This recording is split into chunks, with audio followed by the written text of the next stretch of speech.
Les amis, bonjour. Ravi de vous retrouver pour la paracha de la semaine. Paracha de la semaine, paracha Pinchas. À la fin de la paracha précédente, donc de la paracha de la semaine dernière, Balak, nous avons vu l'acte de bravoure que Pinchas a fait par jalousie en l'honneur d'Akadosh Baruch Hu. Il a tué avec sa lance Zimri ben Salou et la Midianite. Au début de notre paracha, la Torah se consacre à louer l'acte de Pinchas et au salaire immense que le ciel lui attribuera. Au tout début de la paracha, elle se penche sur la noble ascendance de Pinchas, comme il est écrit Pinchas, fils d'Elazar, fils d'Aaron le Kohen. Nos sages nous expliquent que la raison pour laquelle la Torah revient sur la filiation de Pinchas est qu'après que Pinchas ait assassiné Zimri ben Salou de la tribu de Shimon, les autres tribus commencèrent à l'humilier en disant de lui: avez-vous vu ce fils de Pouti, celui dont le grand-père maternel, parle d'Yitro, il engraissait des veaux pour l'idolâtrie, tué le prince d'une tribu d'Israël.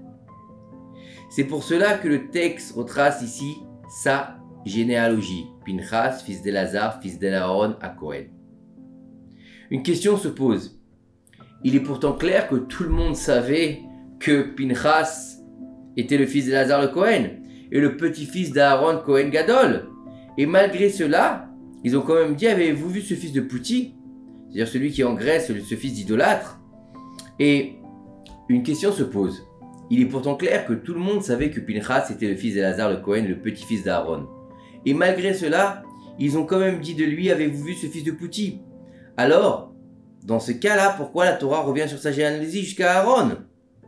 L'explication est la suivante. Même si tous connaissaient la filiation de Pinchas du côté de son père jusqu'à Aaron, la critique venait que, du fait de son acte d'assassiner un prince des tribus d'Israël, il ne pouvait pas l'avoir hérité d'Aaron à Kohen ou d'Elazar à Kohen, mais du mauvais côté qu'il avait hérité d'Yitro l'idolâtre. C'est-à-dire que les tribus commencèrent à dire que Pinchas n'avait en fait pas eu une intention sainte pour la jalousie d'Hachem quand il a fait cet acte-là, mais ça venait de l'acte de la source de l'idolâtrie qu'avait fait son grand-père Yitro. Il disait que c'était à cause de ses mauvaises vertus, de sa colère et de son agressivité, donc qu'il ne fallait pas relier son acte avec ses saints-pères, mais avec sa filiation maternelle. On venait remettre en question sa filiation maternelle. C'est pour cette raison que notre Sainte Torah commence notre paracha en reliant Pinchas à la sainteté d'Elazar et d'Aaron, pour bien nous faire comprendre que l'intention de Pinchas était seulement de venger l'affront fait à la sainteté d'Hachem. Il a voulu venger la souffrance faite à Akadosh Baruch Hu par cette profanation à la pureté d'Israël. Dans son acte, il n'y avait aucune trace de colère ou de mauvaise intention. Donc son acte doit absolument être attaché à son ascendance sainte. Le résultat de l'acte de Pinchas dans le ciel fut: Pinchas, fils d'Elazar, fils d'Aaron à Kohen, a détourné ma colère, Hamati, d'au-dessus des enfants d'Israël. Plus profondément, il faut comprendre que le signe de la Brit Mila, qui est présent dans la chair de chaque juif, est nommé le sceau d'Akadosh Baruch Hu, comme nous le disons dans la récitation de la bénédiction d'après la Mila. Il y a marqué là-bas quoi? Ses descendants scelleront avec l'alliance de la sainte circoncision. La Brit Mila est donc le sceau d'Akadosh Baruch Hu dans notre chair qui témoigne que nous détenons une part bénie. Et à chaque instant où nous gardons notre Brit Mila de toutes les fautes liées à la débauche et que nous la préservons dans sa sainteté, Hachem la nomme mon sceau. En hébreu, ça s'appelle Khatami, mon sceau. Et par ce mérite, il déversera sur l'homme une abondance de réussite et de miséricorde. Par contre, si un homme porte atteinte à sa sainteté, qu'il inverse le code alors mon sceau, Khatami, il deviendra Hamati, comme on l'a vu avec Pinchas, Eshiv et Hamati. Et l'homme, en faisant cela, entraînera la colère d'Akadosh Baruch Hu contre lui et fera descendre des dures sentences sur le monde, qu'Hachem nous en préserve. Lorsque Zimri ben Salou, il s'est accouplé avec la Midianite, il a souillé la sainteté de Brit Mila, il a transformé le sceau d'Akadosh Baruch Hu en colère. À cause de la grande colère que cela a provoqué dans le ciel, Akadosh Baruch Hu, il a envoyé une épidémie qui décima 24 000 hommes. comme il est écrit à la fin de la paracha de la semaine dernière. Lorsque Pinchas s'est levé farouchement et dégoûté, et que par jalousie pour l'honneur d'Akadosh Baruch Hu, il a poignardé Zimri et la Midianite, il a réussi à adoucir la terrible sentence qui s'était éveillée dans le ciel, et a remis en place la bonne combinaison de monceaux qui illumine le monde. Il faut savoir que chaque lettre et chaque code de lettres, il a son importance dans la Torah. Il faut savoir que si les lettres sont inversées, ça peut être le chaos. Si les vers sont à l'endroit, si les lettres sont à l'endroit, ça peut être la lumière. Comme on a dit à Rabbi Meir Bananes, mon fils, quelle est ta profession? Et il a dit, je suis sophère. On lui dit, oh, fais très attention car tu peux détruire le monde. Pourquoi un sophère qui écrit un Sefer Torah ou une mezouza, il peut détruire le monde? Si, parce que s'il se trompe d'une seule lettre, Hachem Elokechem Emet.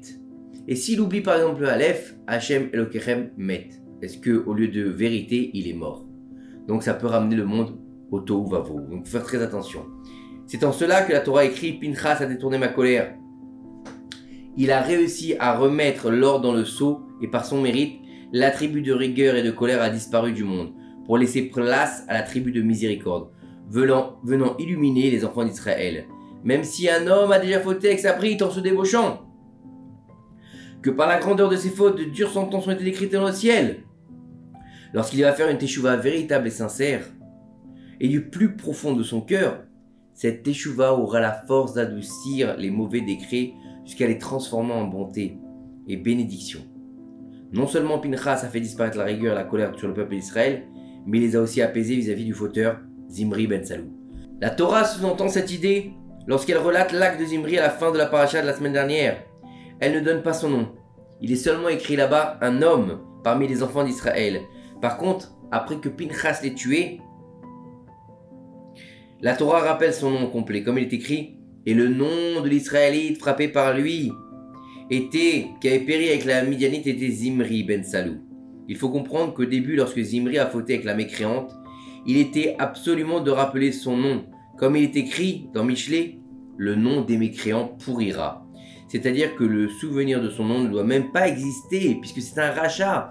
En allant prendre cette Midianite qui était là pour faire tomber le peuple d'Israël dans la débauche, il est devenu un rachat, Zimri ben Salou. Mais une fois que Pinchas l'a fait mourir, il a entraîné une grande réparation, adoucissant de ce fait la mauvaise sentence. Puisque la miséricorde va ensuite, il était permis maintenant de dévoiler son nom. C'est pour cette raison que dans la paracha de la semaine, la paracha de Pinchas, le nom des fauteurs est rapporté.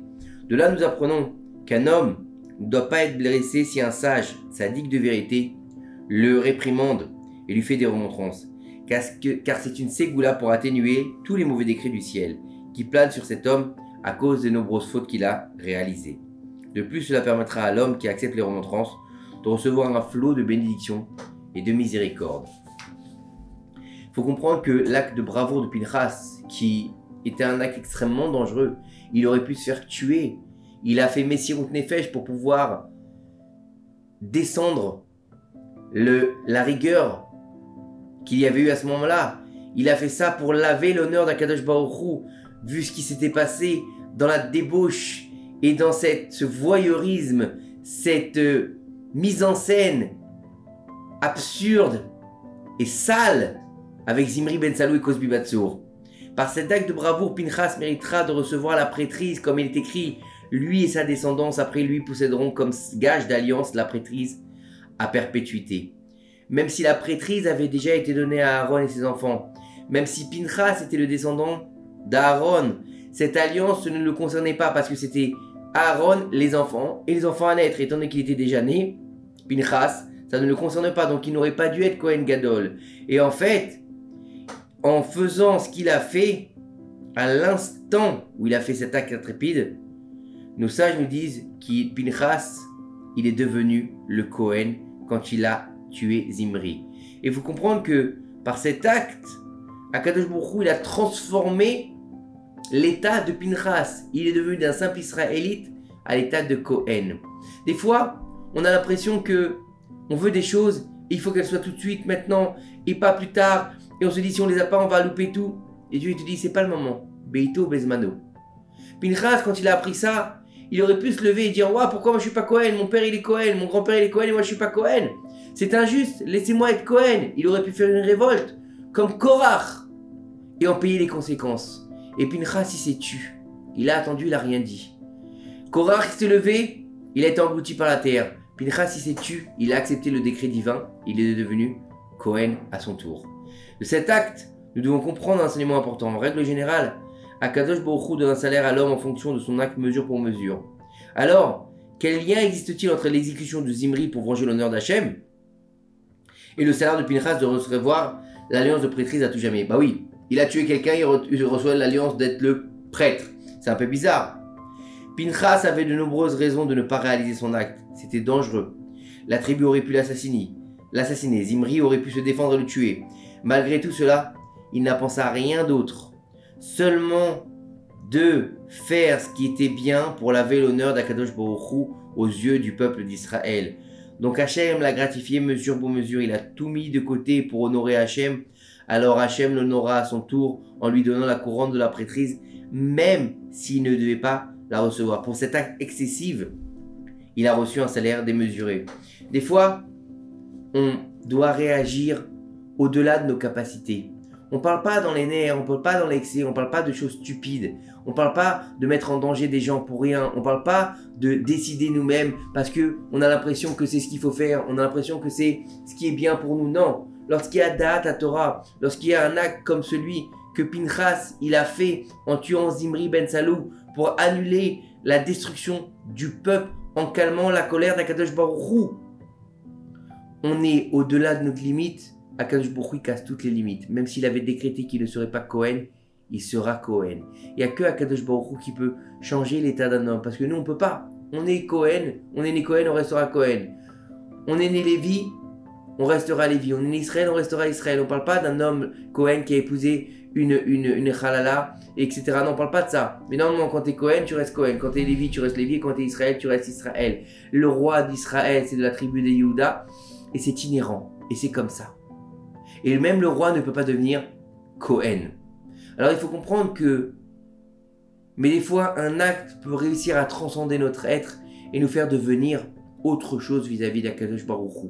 Il y a plusieurs personnages qui, en transcendant leur être et en se laissant habiter et pénétrer par la grandeur d'Akadosh Baruch Hu, en faisant des actes absolument incompréhensibles, ils sont devenus.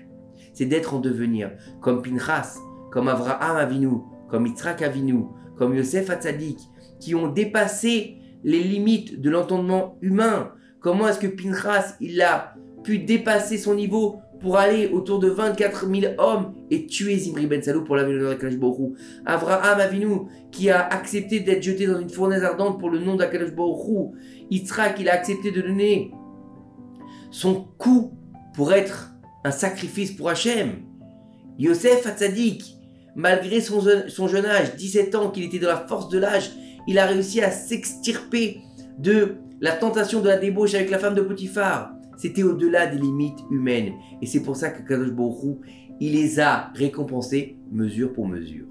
Et on voit que Yosef Hatzadik, Avraham Avinu, Pinchas, ils ont été à des niveaux exceptionnels. Avraham, il est devenu le premier des pères d'Israël, Yitzhak le deuxième. Et c'est celui que on dit qu'après Mashiach, les Béné Israël porteront ce nom, les Béné Yitzhak, et non plus les Béné Israël. Et Yosef Hatzadik, on l'appelle le Tzadik justement parce qu'il a réussi à le faire. Il est passé de fils à père puisqu'il est devenu un des 7 bergers du peuple d'Israël. Et Pinchas ou Eliyahu, il deviendra Eliyahu Hanavi. Que ces quelques paroles de Torah nous aident à faire venir le Mashiach. Amen. Shabbat Shalom Umevorach.